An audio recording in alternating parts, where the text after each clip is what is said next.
आज मी तुमच्याबरोबर बांगड्याचे कटलेटची recipe share करत आहे। वाफवलेले बांगडे, टोमॅटो, हिरवी मिरची, कांदा आणि कोथिंबीर आता मी ही कापून घेते। इथे तुम्ही बघू शकता मी स्टीम बांगडा घेतलेला आहे आणि त्याचे आता व्यवस्थित सगळं काटे वगैरे काढून स्वच्छ करून घेते आहे। असे करून आपण सगळे तिन्ही बांगडे साफ करून घेणार आहे आणि शक्यतो जितके होईल तितके आपण काटे काढायचे। तुम्ही बघू शकता इथे थोडे काटे आहे।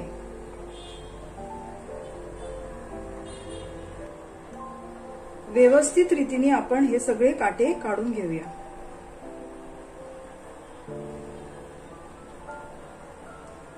फक्त आपल्याला स्किनही काढली जमली तर काढू शकतात, नाही काढली तरी होते, कारण मी नॉर्मली आली तर काढते नाही तर नाही काढत। मी बघू शकतात हाई याला काटे नाही आहे।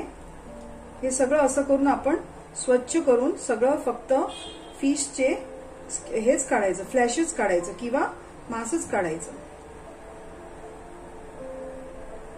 चला मी बाकीचे बांगडे तसेच करून निवडून घेते किंवा साफ करून घेते। मी बांगड्याचं फ्लॅश सगळं साफ करून घेतलेलं आहे। आता चला रेसिपीला सुरुवात करूया। सर्वात प्रथम मी एक भांड घेतलं आहे, त्याच्यात कांदा,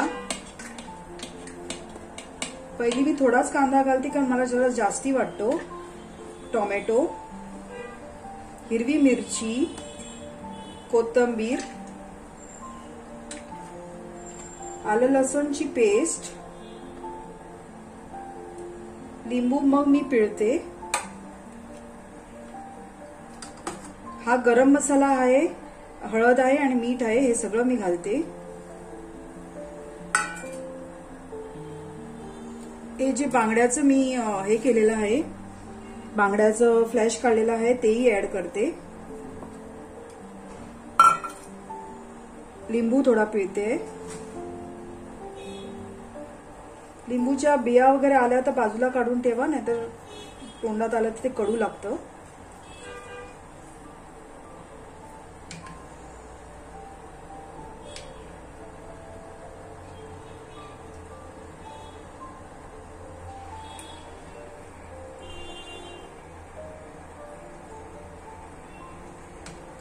हे सगळं मिक्स करून घेऊया। हातानेच करावं लागेल कारण हे एक जीव व्हायला पाहिजे, सगळं व्यवस्थित त्याच्यात मिक्स व्हायला पाहिजे, म्हणून मी हातानेच करते आहे।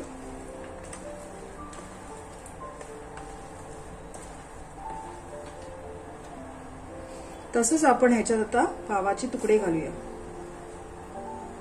पाव घालणं फार गरजेचं आहे, किंवा तुम्ही ब्रेड क्रम असेल तर ब्रेड क्रमही घालू शकतात। मी इथे पाव आहे म्हणून पाव घालते आहे।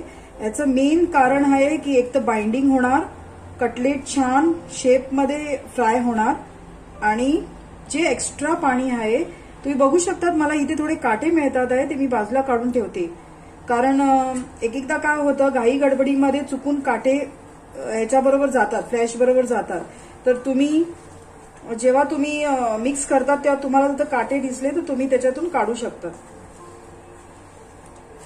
कारण लहान मुलांच्या तोंडात वगैरे आले तर फार हे होऊ शकतं, खरं म्हणजे त्यांना टोचू शकतं किंवा घशात अडकू शकतं, म्हणून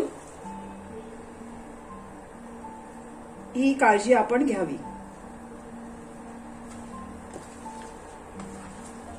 जरी तर कटलेटला पाणी सुटत असेल तर ते पाव सगळे आपले सोप करून गेले। आता मी ह्याच्यात तसंच एक अंड घालते आहे।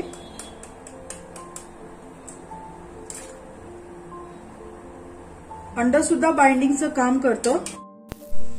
मित्रांनो, प्लीज प्लीज या चॅनलला सपोर्ट करा, मला तुमच्या सपोर्टची फार गरज आहे। हे असे करून मी करून घेतलं आहे सारण। आता मी ह्याचे आता मिक्स झालेलं नाहीये, थोडा वेळ मी असंच ठेवून देते आणि मग परत थोड्या वेळाने मी परत रेसिपी करायला दाखवते। थोड्या मिनिटांपूर्वी मी हे सारण करून ठेवलं होतं. आता मी त्याचे व्यवस्थित जशी तुमची इच्छा आहे तशी तुम्ही शेप देऊन त्याला आपण हे करू शकतो. गोलही करू शकतो आणि लांबटही करू शकतो. मी इथे लांबट करते आहे, तुम्ही पाहू शकता. आणि असे करून मी ते रव्यात बुडवून घेणार. व्यवस्थित त्याला आपण रवा लावून घेणार. रवा लावल्यानंतर सुद्धा मी असं करून घेते. आता मी असे 10 करून घेते आणि परत आपण भेटूया. मी थोडे इथे कटलेट्स करून घेतलेले आहे आणि आता एका साइडनी मी तिथे गॅसवर तवा ठेवलेला आहे. चला तर आपण गॅसकडे जाऊया. एक करून मी इथे कटलेट्स गरम तव्यावर रचते आहे.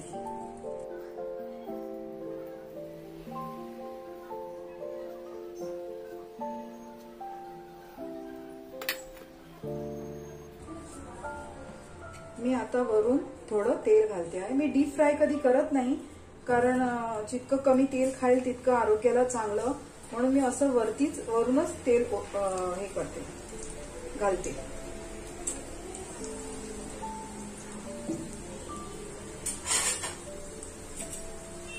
हे सगळ्या बाजूने आपण शेकून घ्यायचे. शेकून झालं की मी तुम्हाला दाखवते. आपण याच्या जागी सुरमई किंवा कोलमी आपण वापरू शकतो. मी आता बांगडा वापरलेला आहे. कधी कधी मी कोलम्यांचं घालून किंवा सुरमईचे पापलेटचे तुम्ही करू शकतात. आता माझ्याकडे बांगडा होता म्हणून मी बांगड्याची करून तुम्हाला दाखवते. आणि गोव्यात हे फार फेमस आहे, याला बांगड्याची कटलेट म्हणतात. बर्गरमध्ये तुम्ही स्टफ करून खाऊ शकतात. मुलांना टिफिनमध्ये चपातीमध्ये रोल करून तुम्ही देऊ शकतात. ते आपल्यावर आहे, आपण कशा रीतीने ते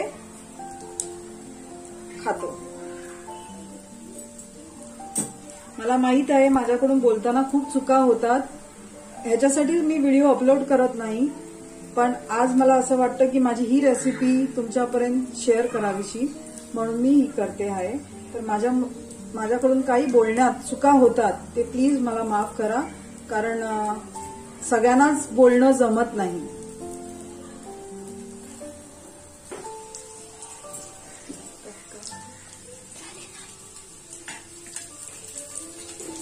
चांगले आपण परतून घ्यायचे, म्हणजे सगळ्या साईडनी शिजणार आणि चवीला सुद्धा सुरेख लागणार.